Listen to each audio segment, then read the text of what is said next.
Podía saber era de transmisión oral porque alguien que había leído el libro podía comentarlo. Lo que se suscribe con eso es que hay que ver qué tono le daba la persona que leía y mandaba la información a las otras personas.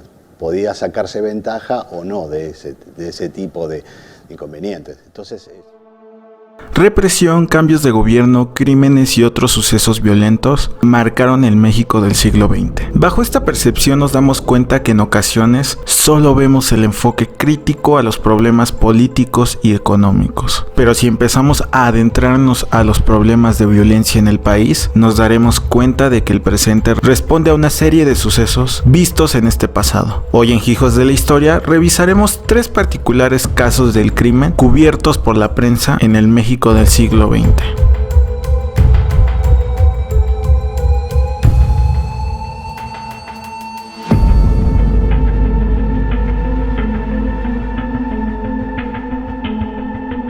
El año de 1920 en México llegaría al debate público el caso del Barba Azul mexicano, apodo con el que se le conoció frente a los medios al criminal Antonio Hernández. Este sujeto, radicado en la Ciudad de México, desencadenó hechos atroces en torno a los mal llamados crímenes pasionales, término sensacionalista y que encubre lo que en realidad son crímenes de odio hacia la mujer. Nuestro caso inicia según la nota del 31 de julio de 1920 por El Universal, donde se describe los primeros datos de este asesino. Resulta que Juan Antonio Hernández era un joven carpintero que para aquel año contaba con tan solo 20 años. Aquí cabe destacar que El Universal fue el único periódico del momento en dar seguimiento a este caso. Su nombre comenzó a aparecer en los diarios debido a los ataques que había realizado en contra de 2 de sus amantes, Ramírez Catalina y Cervera Soledad, a quienes el acusado a los pocos meses de estar saliendo con ellas atacó sin piedad, hiriendo a ambas. De las 2 chicas, Ramírez Catalina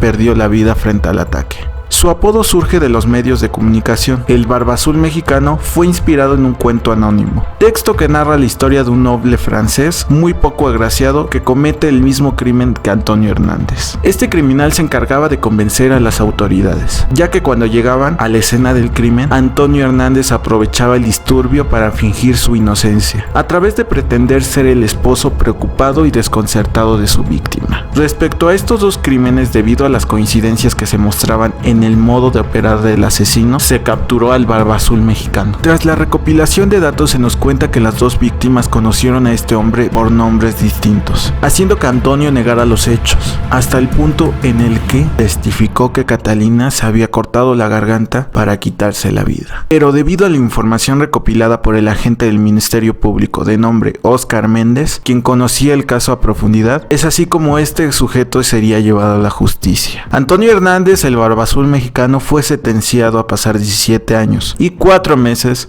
en la cárcel por el asesinato de Ramírez Catalina y las lesiones causadas a Cervera Soledad. Igualmente fue señalado como posible responsable de la desaparición de varias mujeres, con las que también había mantenido relaciones maritales, pero al no haber pruebas no se le pudieron agregar estos delitos a su condena. Al momento de ser trasladado a la cárcel de Belén, aprovechó para escapar y aunque fue detenido unos meses después, los cargos por el escape y otros robos le sumarían varios años más a su condena. El periódico El Universal, segunda sección, sorprendería el 18 de febrero de 1922, con una nota que decía: Barba Azul mexicano fue condenado ayer a pasar toda su vida en la prisión.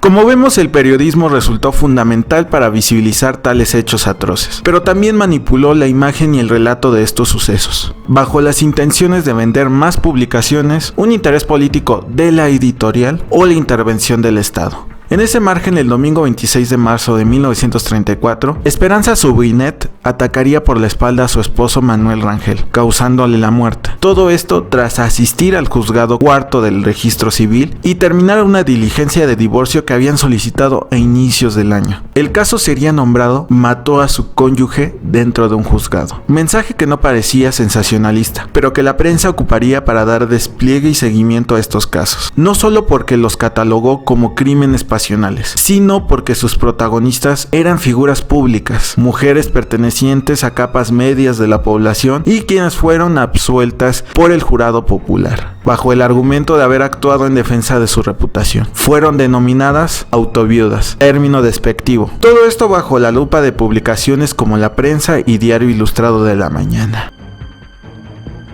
Para la mitad del siglo XX nos encontramos con nuestro último caso, las hermanas González Valenzuela, mejor conocidas como las Poquianches. El caso fue en torno al grupo criminal formado por 4 mujeres, Delfina, María de Jesús, Luisa y Carmen, las cuales se dedicaban a la trata de mujeres, en los estados de Jalisco y Guanajuato de 1945 a 1964. Los hechos se desencadenan a partir de su primer centro de operación, cantina de nombre El Salto de Juanacatlán, lugar donde una de las principales actividades era la prostitución. Tras ver lo lucrativo del negocio, se amplió a Lagos de Moreno, para la renta de cuartos utilizados para los encuentros sexuales, lugares que fueron regulados y con permisos del gobierno, dando paso así a la existencia de un lugar como Guadalajara de Noche, que sería el burdel más famoso de la zona. Tras un enfrentamiento con la policía en donde el hijo de Delfina murió, deciden trasladarse a Guanajuato, más concreto a León, lugar donde la prostitución era legal. Aquí iniciarían el burdel La Barca de Oro, además de volver a abrir ahora en este estado el Guadalajara de Noche. Para 1962 las autoridades deciden cerrar burdeles, por lo que ellas compran el rancho Loma del Ángel.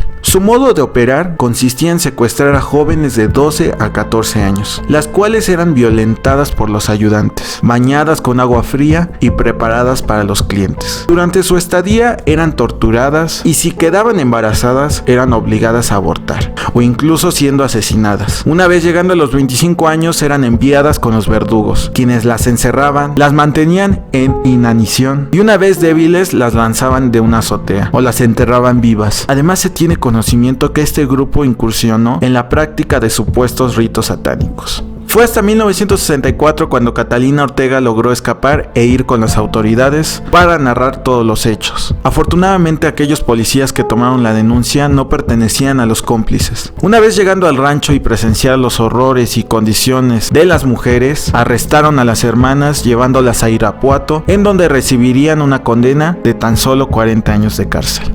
Los medios de información que cubrieron tales actos fueron la revista Alarma, principal medio que reportó la noticia debido a la temática a la que estaba dedicada. El periodista más destacado fue el fundador de esta publicación, Carlos Lizárraga, quien abarcaría la noticia destacando la imagen de las hermanas y narrando su atroz crimen. Bueno, como hemos visto, tales actos violentos desarrollados en el siglo XX son el ejemplo de la normalización de violencia en distintos aspectos de la sociedad mexicana, haciendo que nos cuestionemos nuestra actualidad y cómo algunos de estos casos no distan mucho de lo que vemos en las noticias del presente, al igual como las instituciones o los medios de comunicación no tenían el mismo juicio hacia las mujeres o los sectores de la sociedad más segregados. Esperamos te haya gustado el video de hoy. Soy Aaron Valverde, nos vemos aquí la siguiente semana.